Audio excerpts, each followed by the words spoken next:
Thank you all for having me. It's great to be here. I have to admit I'm a little humbled because my understanding is most of you are CFAs, or have the CFA designation, I should say. I commend you. You should give yourself a pat on the back. I don't have my CFA, so but You're the smart one. but I hope that You have a social life?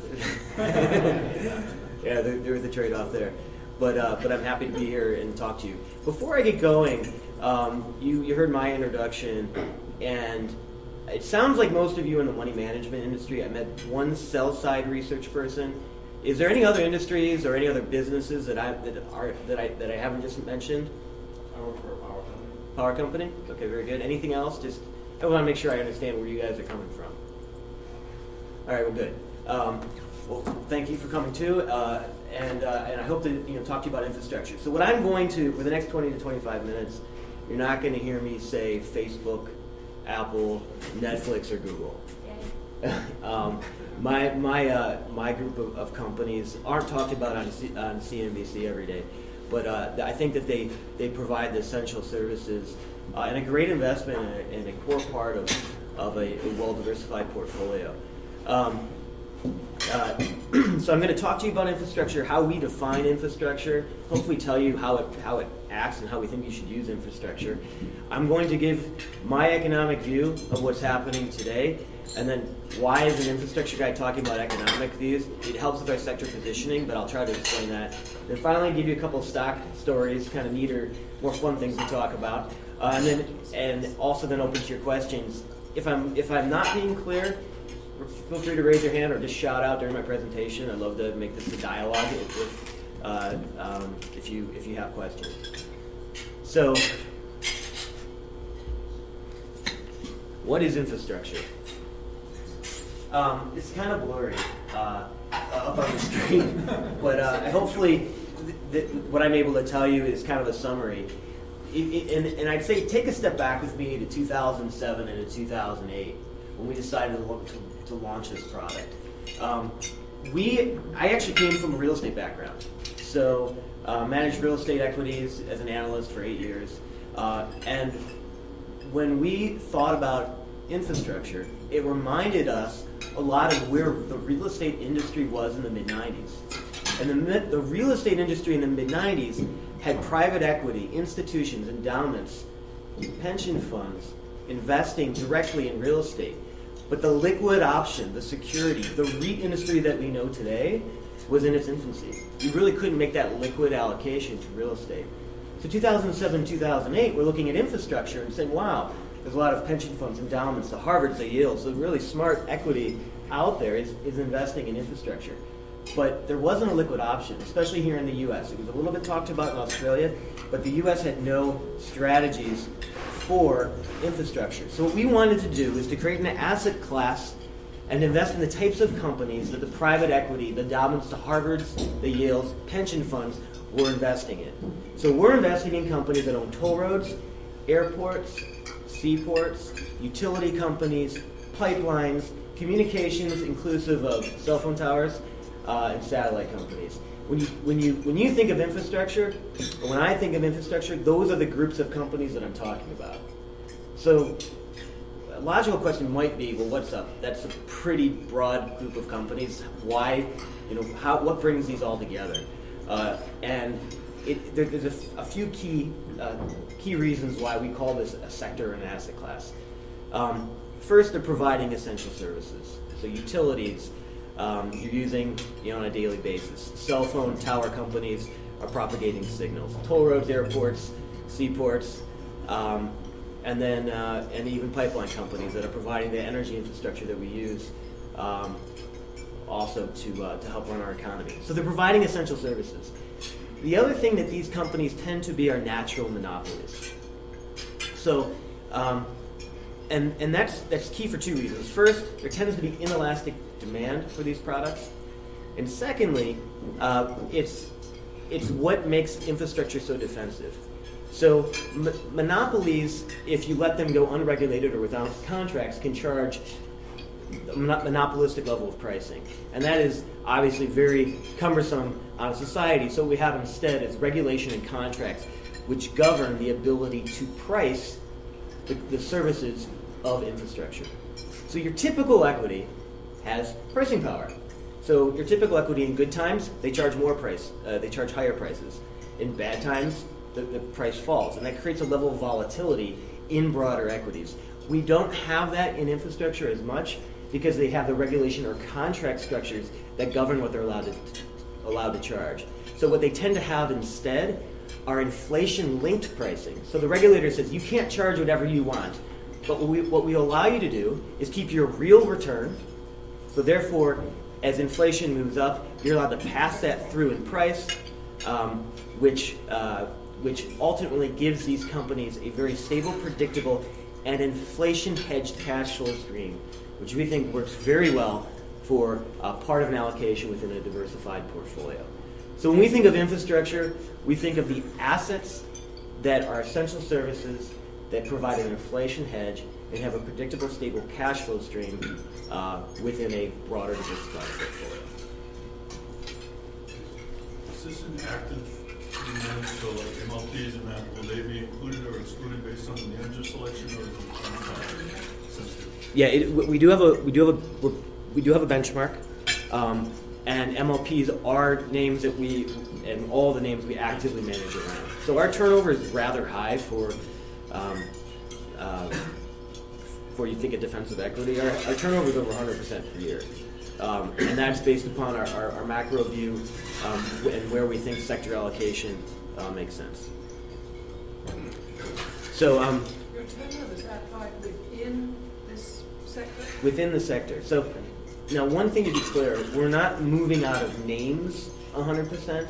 It's a lot of the names were increasing or decreasing the relative weights based upon price movements. So on a name basis, it's much less. I don't know the number, probably 25 to 30%. But it's the allocation within that changes. You're using the benchmark. What benchmark are you using? We use the Dow Jones Brookfield Infrastructure Index.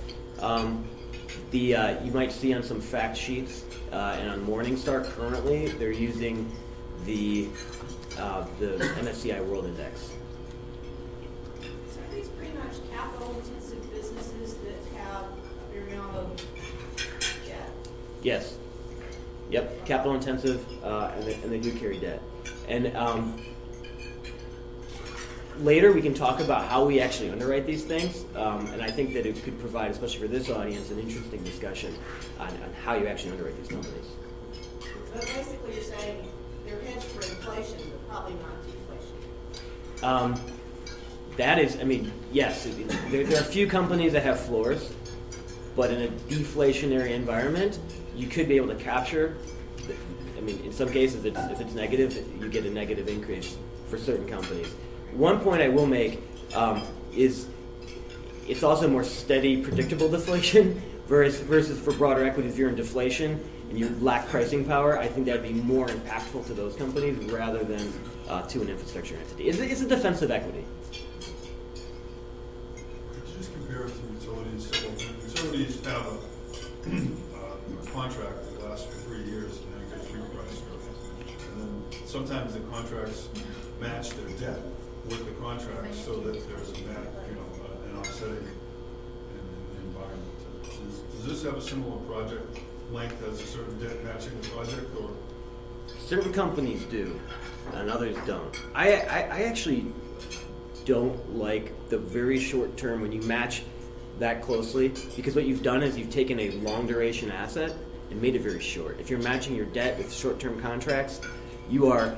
If you have longer term regulation with longer term debt profiles, that provides, at least in my eyes, more stability from a cash flow perspective. More interest rate volatility, perhaps, but overall more cash flow stability. But it depends on the financing for the individual companies. So, infrastructure is a universe. I was actually talking before, and some of you were asking me about construction companies and other ways of playing infrastructure. So there's actually a spectrum. You can't see it here, but this arrow has asset investment down low on the arrow, and thematic investment higher. We are down here on the spectrum of infrastructure. We call this pure play infrastructure. And again, we're investing in toll roads, airports, seaports, utilities, pipelines. That differs from other strategies. Other strategies we call more thematic. The broader infrastructure companies, and those are the construction companies, they're actually building the toll road or the bridges, or perhaps it's the machinery company that's building the equipment to build the bridge. We agree that that is a theme of infrastructure, and in a building boom, that makes a lot of sense. But when it comes down to the core reasons to own infrastructure in our mind, it lacks a few things. First, we're talking about the inflation hedge nature of cash flows, and capital-intensive, large, steady margins. Engineering and construction companies, while they would benefit in an infrastructure build-out boom, they also tend to be very pro-cyclical. So in good times, they tend to move up, their books of business rise. In bad times, they tend to shrink.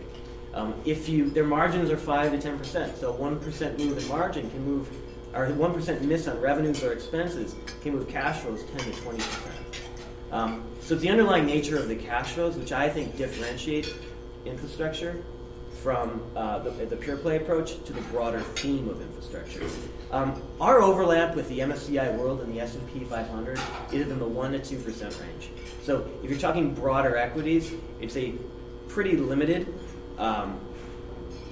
You have a pretty limited allocation. If you like what I'm talking about, that stability, the inflation hedge nature, buying an infrastructure product such as one that I manage is a way to increase that and upweight it within a broader portfolio. Because again, your current exposure is about 1 to 2%. So one way when we talk about using infrastructure, there's a couple different ways. You can think of it as an alternative. You can also think of it as an alternative investment alongside real estate and other real assets. Another way we think about it is just a defensive equity. I'll get into reasons why we think that we should play defense in this market, and we're even defensive within broader infrastructure. But when you we think it's a defensive equity. So if you in this type of environment, we think that moving from more aggressive equities to a more defensive equity is a way to play defense within an equity portfolio. I think it's disingenuous or unfair to call it a bond proxy, because you do have equity volatility. You are still on the stub of the cash flow streams, which we think in this rate environment and the risks that these companies have, we have an equity risk premium or requirement of 7, 8, 9% for most of our companies. So that's clearly not where we're equivalent to bond returns today. I talked about the stability of cash flow, and I think that this graph highlights it. So infrastructure equities are this dark blue color, and what we're comparing is the EBITDA growth from 2001 through 2014 of infrastructure companies in blue versus broader equities, which is the yellowish orange color.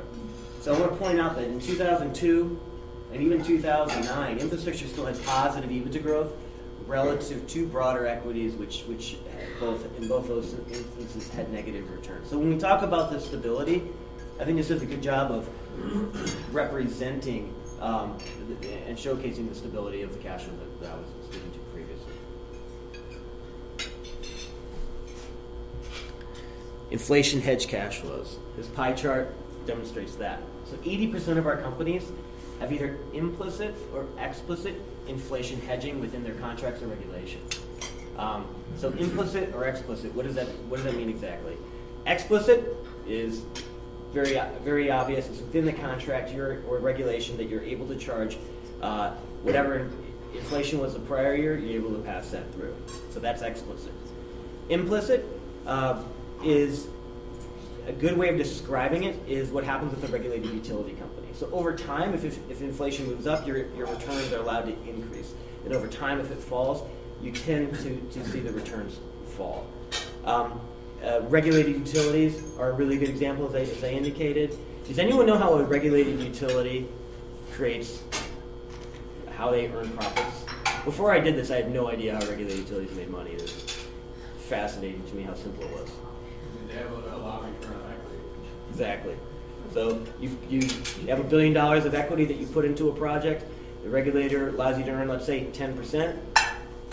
You earn $100 million that year.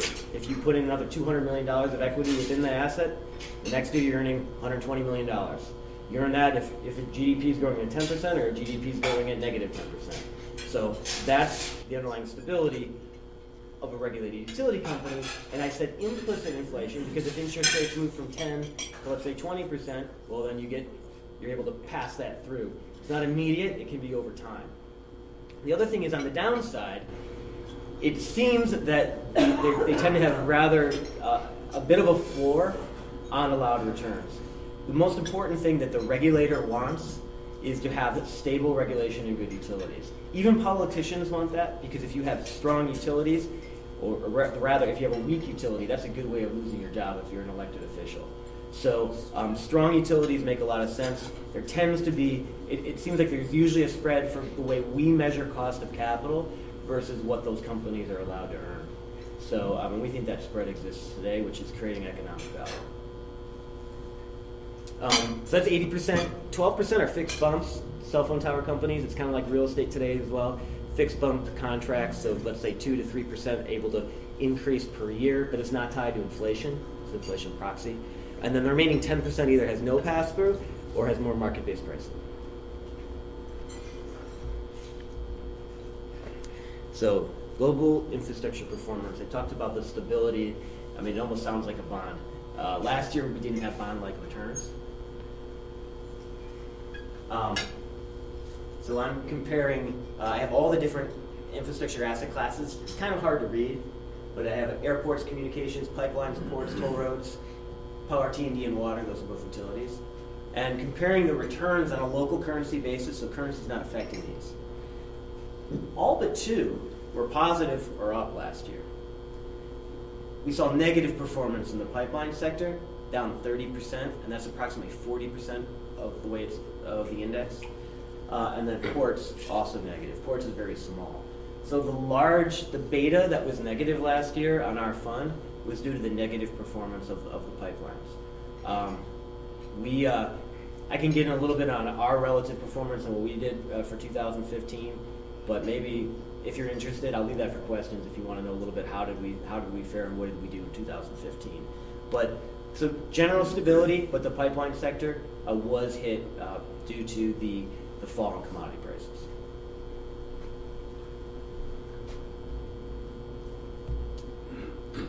So, I'll give you the line graph of last year. Here's the bar chart on a 1, 3, and 5-year basis. That's pipelines, negative 30. That's ports. That drove the overall performance down. On a 3-year basis, and more importantly, even on a 5-year basis, it kind of averages that out. And on a 5-year basis, the returns have been 8 to 9%. We think that through the cycle, again, that's what we underwrite to, and we think those are appropriate returns. We were having double-digit gains for 6 years in a row. That was in excess of our underwriting. So kind of, in some ways, over the long run, being on a 5-year basis, being 8 to 9% makes a lot of sense. It is what we expect over the longer run. Yeah, so that's a question with the popularity of the sector. Is infrastructure somewhat overpriced at present, or do you think it's fairly priced? I think it's fairly priced. I think this is the market you play defense. Earlier I thought it was cheap. I wouldn't say that's due to the infrastructure nature and that whole theme. I think it's due to the fact that interest rates were low, and that's really what moved. Infrastructure, all we talk about, all we think about in evaluation, interest rates and cash flow growth. The whole infrastructure theme, like that, I mean, obviously you don't put a factor for that in your underwriting, as you know. So I think the reason why it was cheaper before is based upon the way interest rates moved and the way cash flows created. And right now it does seem to be fully valued, fair valued, which would put that 8 to 9% in play in our minds. Things that could take that off course is a significant increase in interest rates. The other thing that could perhaps affect that are credit spreads blowing out, or just a broader equity sell-off. I think it'd be very defensive within that framework, or within that market environment. but it would probably still have some equity characteristics where you wouldn't be able to realize the full 8 to 9%. How does an investor like Buffett come in and buy in the MLPs? I mean, that seems to be, if he's viewed as the ultimate value investor coming in like he did for Kinder Morgan. I noticed that all the MLPs that I own took off. And I think mostly kind of sympathy that if he's buying it, it must be a good place to buy. Why do you think he suddenly made that investment? Well, I would say that what he bought was Kinder Morgan. He did not buy the MLP space, and I'll say that is because we did the same thing. So 2 days ago, I would have told you, yeah, we bought Kinder Morgan, and maybe some of you looking at like, what's wrong with you? That don't you know that sector's in trouble? And then yesterday, when it was announced, it was like, okay, now I can talk about this, and it'll be widely accepted. Kinder Morgan, I think, is actually a cheap equity. We have a price target in the high teens. We have a weighted average price probably right around there, unfortunately. We didn't buy it at 44, we didn't buy it at 34, we hardly bought it at 24, bought some in the low 20s, finally went overweight at 15. So we see the same value that he has. I'll get a little bit more on the broader MLP sector. I don't think it's the time to invest in MLPs. I think that there's still some non-linearity that needs to play out, which means volatility, and it means that some companies could go lower. But I'll get that in a second. What was the Kinder announcement? Warren Buffett owns like 1.2% of it. But, so what do you think is the main reason that's behind the drop in the pipeline sector? Because somebody like Kinder Morgan as an example, I guess they get paid based on throughput, and it's largely independent of the underlying commodity price. And then, I guess their take-home pay, their cash flows shielded from the drop in oil prices. Why do you think what's the main reason for the big drop in the general pipeline sector? Sure. So there's 3 reasons why I think pipelines fell. 3 reasons from a cash flow basis, and then you can say 4 is credit. In 2015, I'll go into 2016 why I think it's not quite right. So 2015, I'm happy that we actually said this in our outlook piece, that we think there's 3 things that are going to play out in energy infrastructure. First, this is again for last year, anyone with some commodity exposure, and that means that you're paid your cash flows are tied to the volume times the commodity price, more or less. If you have commodity exposure, obviously if that falls, you're getting less cash flows. So that was the first thing to go down. And Kinder did have a little bit of that exposure. Not a ton, but they did have some exposure there. The second place is growth projects. So at $100 oil, you can build a lot more pipelines that make sense than at $50, $40, or $30 oil. So their growth project backlog was very large, and that was priced in and they needed to shrink. The third place is volumes. So we do expect, volumes fell a little bit, we expect that to be another thing that occurs in 2016 and into the future. So you had those 3 things, and on top of it you have credit. Their credit spreads blew out, we priced equities, we used base bond rates to factor into our equity prices. Those blowing out lowered our price target, and I think that's why Kinder got hit. So 2016, what should we expect? I think there's 3 things. The first, the lower volumes, I think will continue to play out. Second, and Kinder actually addressed this, and they took away a tail risk. Capital funding needs will become very apparent. We think that the MLP industry in general, they pay out 100% of cash flows. Because they pay out 100% of cash flows, there's no retained cash flow that's able to reinvest in their business. One thing that I don't think is talked about in the MLP industry and is perhaps unknown is that the cash flows that they take off and use for maintenance truly do maintain the pipelines. I believe that. They don't maintain revenues. So if you didn't reinvest in the systems, the revenues would decline. So in order to maintain revenues, they actually should be keeping more cash flow so they're not so dependent on credit and equity markets. That also causes another level of volatility within the space. So there's some structural aspects with the MLPs why we're still not interested. Let me make one more point, and I think it's very interesting. The energy transfer equity companies that are buying Williams companies, So they announced the merger midway through 2015. And as soon as that occurred, we sold our energy transfer equity. I'm screwing it up. ETE. We sold our ETE stake. So why did we do that? We saw that Williams had a big credit component, significant exposure to Chesapeake Energy. This is something that originated in 2008. So remember, I came from real estate.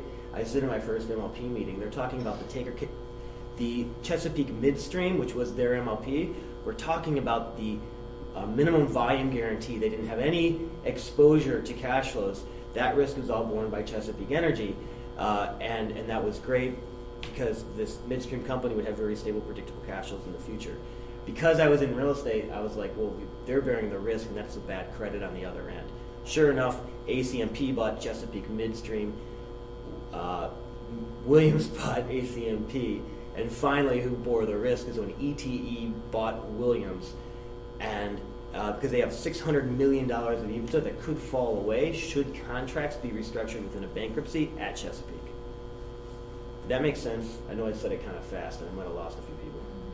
Just sort of, why would you think ETP is being dragged down because of ETE? Because I own ETP, and I look at the holding structure, and I say, they don't find Williams, they're doing a $6 per share cash component that I don't think is realistic, or whatever. They're sort of leveling up the whole co-op here, but I own 7. I'm one entity closer to the assets, right? And that's getting crushed. It went down to like 18 before it rebounded. Yeah. I think that there's a corporate governance issue throughout the ETE complex where you don't have any representation at ETP level. It's hard to factor in corporate governance, but the CEO does tend to trade assets within companies, and he owns ETE stock. Interesting thing on ETE, so weighted average cost of capital is another way we think about equities. So when we do, the ETE's debt is trading at, call it 12%. Our weighted average cost of capital for ETE is approximately 12%. Does anyone know what that means about the equity? Using the WACC model. 100% times 12% equals WACC, means there's zero equity value. We think ETE is trading with an option today.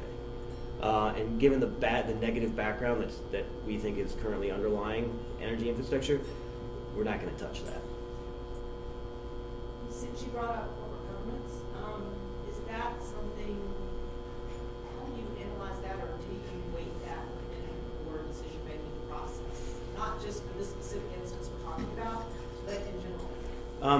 We do. I'd say that 95% of the cases plus, corporate governance is good enough for it not to meaningfully impact value.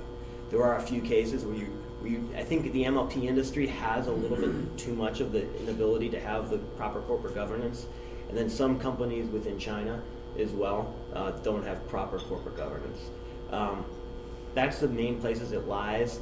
I mean, you have good management teams and bad management teams. I'd say that's different than corporate governance. But it's pretty easy to spot. So when ETE has the board and they can do whatever they need to ETP, it's clear that there's a misalignment of interests, and you have to rely on them to be good stewards for the underlying entities. Do you think that's reflected when ETE took ETP's CFO? Is that an example of what you're trying to say? Because I mean, there were rumors that the CFO of ETE got fired because of Williams. Yeah. And I think those are probably fairly accurate. No, I don't think I don't think that was a corporate governance issue, but it's an example of like, well, how can you do that? But I think I wouldn't say that's the number. I wouldn't say it's horrible corporate governance. I mean, it is bad corporate governance, but that's not what caused it. Does that make sense? A few minutes ago, you said that the maintenance cost, so 100% of cash flow is paid out as dividends, and the maintenance costs are maintained effectively, but they're not increasing revenue. I didn't understand that statement. Sure. So, energy assets are depleting assets. over time. So if you didn't do anything, they'd go to zero at some point. Well, the pipelines, for example, so you maintain the pipelines, that revenue's still gonna get your increases as long as the volume goes through. So there's a couple things there. For one is if you have a gathering pipeline, it's different. Gathering pipelines, you need to keep reconnecting to different wells, and those wells have decline curves. If you don't do that, your cash flows go down. The other side is on the regulation. So this is regulated utilities and regulated pipelines. In the pipeline space, you can kind of cheat a little bit, but I think it ultimately catches up. So what do I mean by that? You have a regulated asset base, as we talked about before, and that depreciates over time from a regulatory framework. So your rate base falls if you don't replace the asset. So regulated utilities, they always spend money to maintain that asset base and to grow it. What happens sometimes in long-haul pipelines is you don't maintain it. So what happens over time is that you have the revenue staying unchanged, you have asset base falling, that's growing the ROE. You can get called in by FERC, which is the Federal Regulatory Committee, the Federal Energy Regulatory Committee, on a rate case because your ROE is too high. So it's the same concept of it's stable, boom, and meaning that its revenues are fine, they're going around, wow, they're earning great returns, and then boom, it gets reset because they're earning too much. So you have to watch that. You might be touching on this, but I would be interested in learning a little bit more about how structurally you access these different infrastructure assets in liquid through a liquid structure. I know people are familiar with LPs, maybe infrastructure REITs, just listed companies. But Yeah, I mean they're just stocks. You can just buy them. Just regular publicly traded Yeah, yeah. companies. It's just how you organize them, put them together, package them. Exactly. This is Communication Towers, American Towers, SBA Communications, Crown Castle. It's a regulated utility company. Is your company publicly traded? Well, Southern Company, I worked with them for about 13 years, so they're publicly traded. Yeah. So. For me, Ag Power now, which is the municipal electric utility, we don't have any activities, we're all debt financed. Okay. Okay. listed stock, so nothing esoteric. No, there are some. I'll get to a couple company examples, but you can own the company that owns Heathrow Airport. Frankfurt Airport, if you've ever transferred through Frankfurt, Germany, publicly traded company. Zurich Airport, we own in our fund, also publicly traded. So that's bizarre if you're a U.S. investor and never seen that before. It's kind of a neat story to tell, but it's just a publicly traded entity. But quite a lot of infrastructure investment is private placement, isn't it? Yeah, there's a huge private equity component, which is really what we saw that they were investing in it, and that's what we wanted to provide in a liquid form. And you'll see companies that are public go private and private that go public. You'll see that occur. You staying away from the power list? The way we talk about utilities, we own the wires and the pipes. We tend to not own the generators. If they have the rate base is more than 30% of the total asset base, it won't make it into our benchmark. We could still invest in it, but it's not the primary group of stocks that we're looking at. So typically, if we buy any generation, it will have a regulatory wrapper around it. So you shouldn't have those assets typically furloughed or taken away. They need to be compensated for that should there be nuclear energy risk. So they'll continue to earn on the asset even if they decommission and put in wind energy, for instance. So our macro overview. By the way, how are we on time? I know this is great. I love these questions. But... Maybe another 5 or 10 minutes, and some questions. Okay. So. No, they use a couple of different places. Okay. I don't think they're done. All right, then. Okay. Yeah, if you get bored, just toss me out. So macroeconomic overview. So I'm an infrastructure analyst. I'm talking about macro. A couple of reasons why we do that. Again, it depends on where we want to be positioned. Do we want to be aggressively or defensively positioned? Do we want utilities or do we want rail companies? So a lot of what we do is look at rate of change. We're trying to understand, are things accelerating or decelerating from a qualitative perspective, and what we're doing now is we're trying to quantify that data much better than we ever had before. So think about your typical regulated utility. they're a control group, if you will. They tend to grow at 4 to 6% regardless of the economic environment. Therefore, you neither have acceleration nor deceleration. It's always the same. Versus more pro-cyclical companies tend to have they have acceleration in their fundamentals and they have deceleration in their fundamentals. So when we think of how to position a portfolio, if all of our companies are showing more deceleration in fundamentals, that tells us, well, the way you defend against that is buy the companies that don't have that naturally in their cash flow streams, which are regulated utilities. On the flip side, if you're in an environment that has accelerating fundamentals, well, guess what companies are going to be out of favor? Regulated utility companies, because they're not growing as fast as everyone else. They're not accelerating to the upside. And the final thing that happens is, well, if you have accelerating fundamentals from a macro perspective, that tends to lead to higher inflation, higher growth, which if long-term bonds are related to that over the long run, which I believe they are, that tends to increase your cost of capital.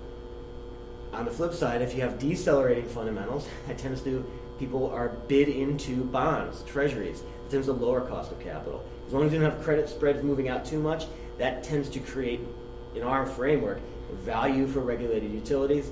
Think of it like a bond. In this case, you have a cash flow that's unchanged, interest rates fall, value up. So that's why we do macro, to try to understand how to position.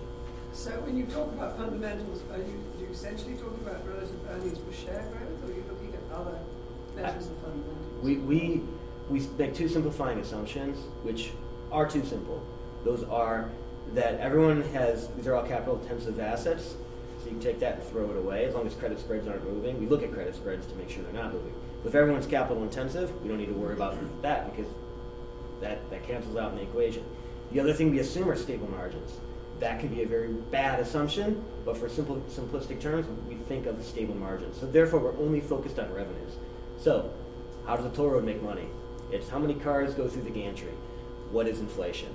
You put those two together, it's a nominal GDP play, so you can look at broader economic environment. Airports, it's kind of similar. There is some currency, relative currency. If you're Australia and your currency tanks and you have more Chinese people flying over to visit because it's a lot cheaper to go to Australia, that can kind of play into how we invest in airports that can affect the underlying fundamentals. Do you hedge currency? We don't. So, macroeconomic outlook. Non-farm payrolls. It's kind of hard to see here. Again, I apologize. But we're not looking at the level of payrolls. So everyone, recently the payrolls have been pretty good. Very last time they were bad at one point, or 150,000 jobs, at least relative to expectations. But overall it's been good. However, the consumer is 70% of the U.S. economy. And if employment is kind of the engine behind the consumer, that's been decelerating from 2.3% to 1.9%. So we think that 70% of the U.S. economy, based upon the last print, is currently in deceleration. So that would tell us lower for longer and be more defensive. Industrial production. So C plus I. I'm using industrial production for I. You can use S&P earnings for I as well for investment. If that's the capital stock. If corporations' profits then moves into investment, that's how I get to I. But I'm using industrial production here. Currently in deceleration mode, below or right at 0%, based upon the numbers before yesterday, and I'll get to what happened yesterday in a second. But currently industrial production is 0 and decelerating. So we have C plus I, that's 82% of the U.S. economy, decelerating. Exports, last part of the private economy that is decelerating. Currently in what typically happens in a recessionary period in markets. Currently at -6, I think that is. So decelerating in exports. We are seeing, so that C plus I plus net exports all decelerating. Government actually is growing at about 0.6 to 0.7%, which is an acceleration there. But the private market currently is decelerating in the U.S. The last one, new orders are also decelerating. It's -9, also kind of what is typically in recession periods. So we think about it as we're not trying to say, hey, are we in a recession or are we not? I'm not qualified to do that. I think it's almost impossible to know. But what we are saying is we're decelerating. Let's wait until we stop decelerating and then we'll figure out if we were in a recession or not. But in that period of time, lower for longer to play defense. That's the call on how we're positioned. And the reason why I think infrastructure as an asset class is good for a portfolio, specifically today, tactically, when you're comparing it to broader equities. If you agree with me that this is what's happening in the U.S. economy, you want to play defense. And again, within infrastructure, we're playing defense, so we're very defensive relative to broader equities. Talked about energy infrastructure. I think we put that to bed, but if there's any more questions, I'll answer. I just don't want to do it in prepared remarks. So we can have a little bit of fun with some stock examples. Flughafen Zurich. Flughafen means airport in German. This is a publicly traded company. They own Zurich Airport. So it's pretty straightforward. It's an interesting story. The terminal is where you make most of your money within airports. But they're actually building a real estate project right on the flip side. And the next, right there, right on the other side of the real estate will be a beautiful hill. So we think there's a real value add opportunity with real estate for this company today. The other thing that's interesting with airports is they have a very captive audience for 2 to 3 hours typically when you're waiting for your plane.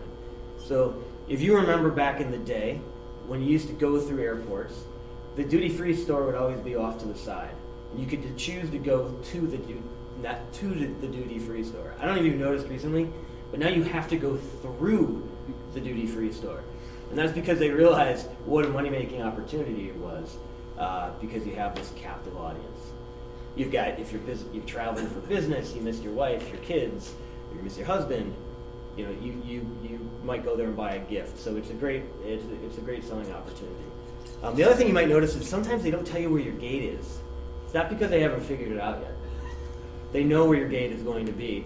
It's just that why would they have you sit at your gate when you can be walking around spending money? So it's an opportunity for a captive audience with an infrastructure. That's really kind of the growth behind how they make money. Also, very low interest rates in Switzerland. That caused a little bit of volatility in the stock last year, but they fixed the next 5 years the regulatory framework, so we shouldn't see any negative impacts. That's already been taken into account, and the cash flows are set for the next 5 years. Additional capacity is also being put on by Swissair. They're expanding by 20 to 30%. As you increase capacity, that typically means more passengers. More passengers are spending money in your terminals, therefore you're making more money. So that's Zurich Airport. We own it in the fund. We've owned it for a very long time. Don't they have an allowed return on equity? So they didn't increase revenues in one area that if you cut another, they have allowed return on equity. There is a component to that. Now you're getting beyond. So typically, and this is the case here. You have single till and dual till. Single till is Heathrow Airport, where you actually it's all considered within the rate base. Dual till is when you separate the air side from the opportunity within retail, and so therefore the rate base is separated from the real estate component. So the real estate, you can't have increases there. For Flughafen, it's a little more nuanced where there is a profit share mechanism. My analyst knows more about that than I do. But that's a good question, because that definitely happens. Transurban, this is an entity that owns the toll road networks within Australia. So they own Sydney, they own the toll road network in Sydney, Australia, the toll road network within Melbourne. They also own in Brisbane, Queensland. The most interesting asset, I think, is here in the U.S. They own the 395 southwestern part of the Washington, D.C. Beltway, a 995 south. They built this over an existing free road that was a very very congested part of the Beltway. They are contractually obligated to guarantee a speed of approximately 50 miles per hour. And the mechanism they use to control that speed is price. So, imagine yourself driving down the road. You do it every day, and you see $5, $5, $5, $5 every day you go. One day you're driving down the road, it says $10. What does that mean? You better get on the toll road because you're going to be waiting twice as long, similar linearity, twice as long in traffic.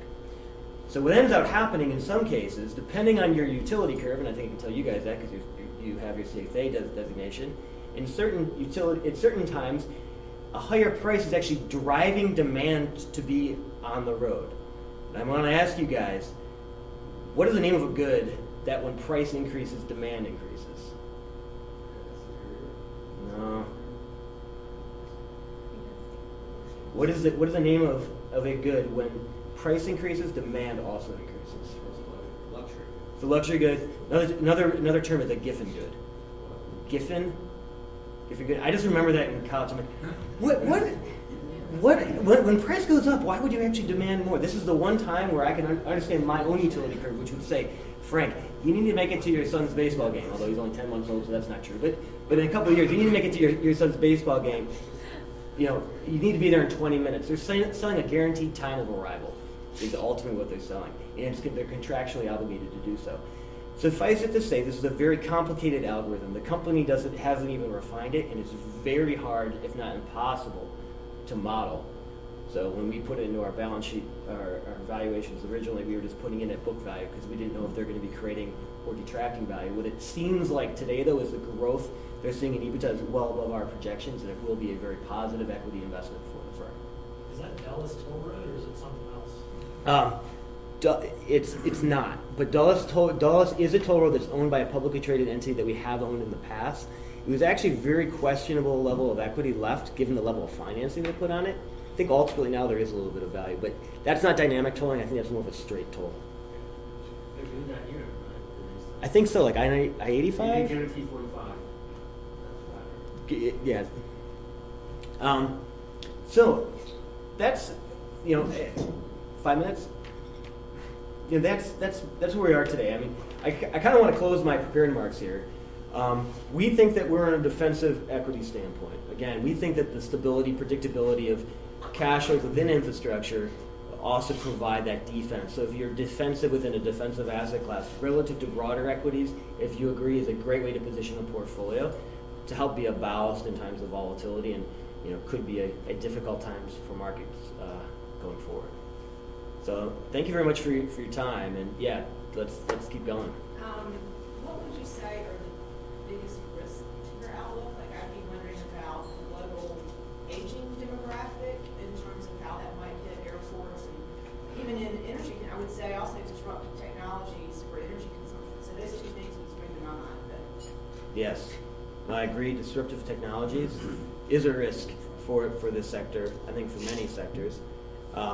And it's something that I don't think is happening now within our space, but I believe if we're focusing properly on acceleration and deceleration, we'll be able to figure out if one of our companies is becoming a Kodak. Regulation is another big risk. So these cash flows are great if you have proper regulation and rule of law. Emerging markets tend to have worse regulation because they don't have the functioning systems that we have in the US, Canada, and UK and many parts of Europe. That's another big risk that you have to watch out for. And even within good governance, you can still have bad regulation. So something that we watch and understand because they can change your cash flows. It's the macro for which the regulated utilities operate within. Aging demographic, I would call that just real GDP growth, not per capita, but so just overall. So yeah, as that slows, I think that is a trend that can affect all equities and global growth. What's your international allocation? Currently about 55-60% US and remaining international. A big chunk of that's Canada. We do own a little bit of Asia, a little bit of Australia, Europe, and we actually have a 10% cash allocation today. And what's in Canada? Apart from Pipelines is I think all of our investment today. We have owned Canadian Pacific in the past, which is a railroad company, great management, probably the best run railroad company in the world, but we have owned that in the past. And it seems to me your with all the things you're talking about, the analytical effort must be very has to cover an awful lot of territory. Yeah, it does. I'd love to talk about it too.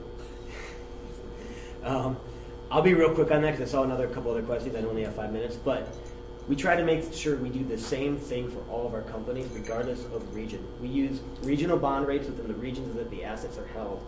We make sure we're measuring the equity risk appropriately for all of our companies. The way we define equity risk is we say there are revenue volatility, there is margin levels, and there is the amount of financing. So effectively, it's what is your net margin adjusted for variable costs. And that net margin that's left over is the way we effectively adjust for equity risk within our different companies. The other thing we do, which is we dynamically have a weighting mechanism that dynamically weights our stocks. Because as you know, Modigliani and Miller talked about how capital structure, assuming all their assumptions, that capital structure should not affect your weighted average cost of capital. If you don't dynamically weight and you have a change in cost of debt, you start changing the cost of capital. Cost of debt, I think, does change the cost of capital, but more than it should. So if you dynamically weight that, it's a way to offset it and to be more pure. So therefore, a higher leverage company has the same WACC as a lower leverage company.